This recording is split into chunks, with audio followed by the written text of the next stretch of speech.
late October 2025, the United States and Israel planned for the Gaza Strip, a proposal aimed at reconstruction efforts.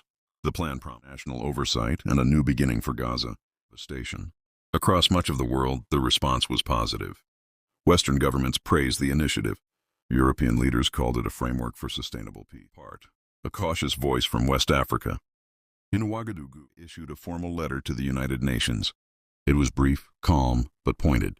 He wrote, "No peace agreement can be considered legitimate unless there was a warning, a reminder that reconstruction cannot replace self-determination, and that any plan which excludes the people of Gaza risks becoming a form of genuine peace." Within 72 hours, diplomatic cables moved quickly across capitals. Washington confirmed support from over 20 allied nations. But once again, no Palestinian representatives were present at the press conference. And inside Gaza, there was silence.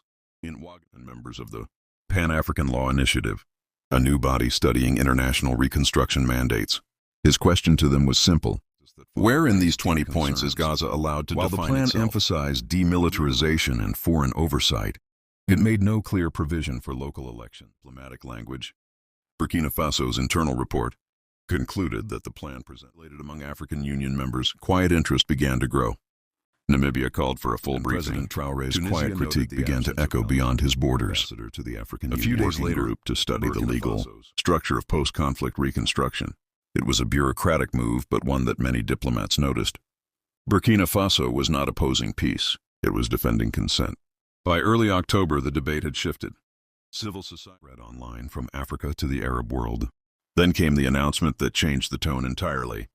On October, freedom without conditions.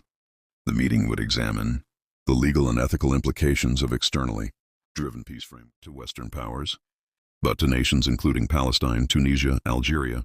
Stated purpose, to ensure that peace without southern capitals reacted sharply. Some media called it a challenge to international consensus. Others accused Burkina Faso of aligning with anti-Western actors. But Traoré's government 13th in Ouagadougou. No banners, no fanfare, just delegates, notebooks, and purpose. Here to replace one plan with another.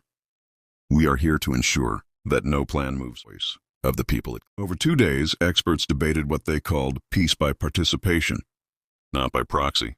Palestinian speakers described the trauma of being excluded from drew parallels to earlier United Nations missions that overlooked local authority. Statement on participatory sovereignty. It called for future peace plans to guarantee 3 things: site bodies with non-aligned representation, and time limits on any foreign military. Within days, leaked documents revealed that key parts of the Gaza plan and Namibia publicly praised the Ouagadougou Initiative. The phrase, "peace needs consent," began trending across social media. Western donors quietly delayed aid to Burkina Faso. Trade meetings were postponed. And media profiles began framing Traoré as unpredictable. Still, the Burkinabe president held. But when large powers make decisions for others without them, even the small must speak. We do not oppose peace. We oppose silence. The words resonated far beyond West Africa.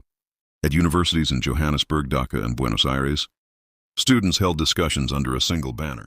In European institutions, quiet questions began. An Irish representative asked, was Gaza plans unveiling? The world was not only debating it, it was questioning authorship. By mid-October, Burkina Faso confirmed a follow-up summit for January 2026, aimed at drafting a model legal.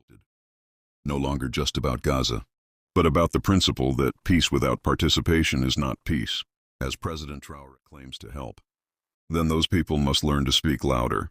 In a world where power often writes the story of peace, a small nation reminded the world of something fundamental: that sovereignty is not a privilege, it is a right.